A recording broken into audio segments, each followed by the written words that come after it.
Hello प्यारे साथियों, नमस्कार। आइए अब आज हम जानते हैं छठ पर्व क्यों मनाया जाता है और इसका पौराणिक महत्व क्या है।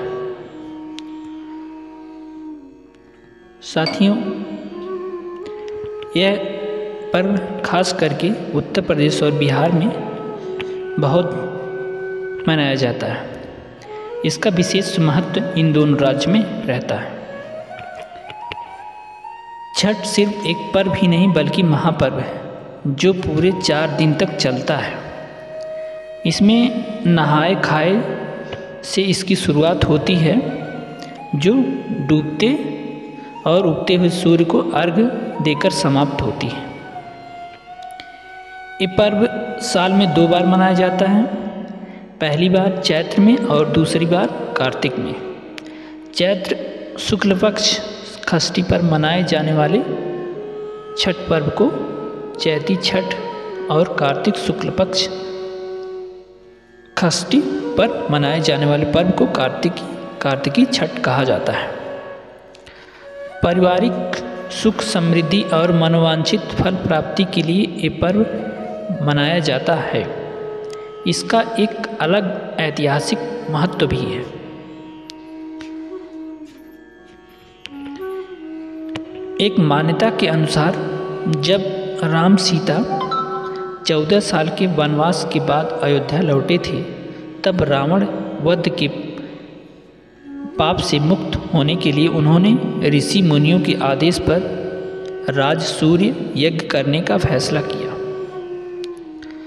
पूजा के लिए उन्होंने मृगदल ऋषि को आमंत्रित किया और मृगदल ऋषि ने माँ सीता पर गंगा जल छिड़ककर पवित्र किया और कार्तिक मास के शुक्ल पक्ष की षष्ठी तिथि को सूर्य देव की उपासना करने का आदेश दिया। इससे सीता ने मृगदल ऋषि के आश्रम में रहकर 6 दिनों तक सूर्य देव भगवान की पूजा की थी। सप्तमी की सूर्यदेव के समय फिर से अनुष्ठान कर सूर्यदेव से आशीर्वाद प्राप्त किया था। मान्यता है कि महाभारत में इन पर्व को सबसे पहले सूर्यपुत्र कर्ण ने शुरू की थी। वह पूजा करके शुरू किया था। कहा जाता है कि कर्ण भगवान सूर्य के परम भक्त थे और वे रोज घंटों तक पानी में खड़े होकर उन्हें अर्घ्य देते थे। सूर्य की कृपा से ही वह महान योद्धा बने। आज भी छठ में अर्घदान की यही परंपरा प्रचलित है। और ये भी मान्यता है कि जब पांडव सारा राजपाट जुए में हार गए, तब द्रौपदी ने छठ व्रत रखा था। इस व्रत से उनकी मनोकामना पूरी हुई थी और पांडवों को सब कुछ वापस मिल गया था। लोक परंपरा के अनुसार सूर्यदेव और छठी मैया का संबंध भाई बहन का है। इसलिए छठ के मौके पर सूर्य की आराधना फलदायी मानी गई है। इसका पौराणिक महत्व क्या है, आइए हम जानते हैं। पुराणों के अनुसार प्रिवर्त नामक एक राजा की कोई संतान नहीं थी, इसलिए उसने हर जतन कर डाले लेकिन कोई फायदा नहीं हुआ। तब उस राजा को संतान प्राप्ति के लिए महर्षि कश्यप ने उसे पुत्रेष्ट यज्ञ करने का परामर्श दिया। यज्ञ के बाद महारानी ने एक पुत्र को जन्म दिया, लेकिन वह मरा हुआ पैदा हुआ था।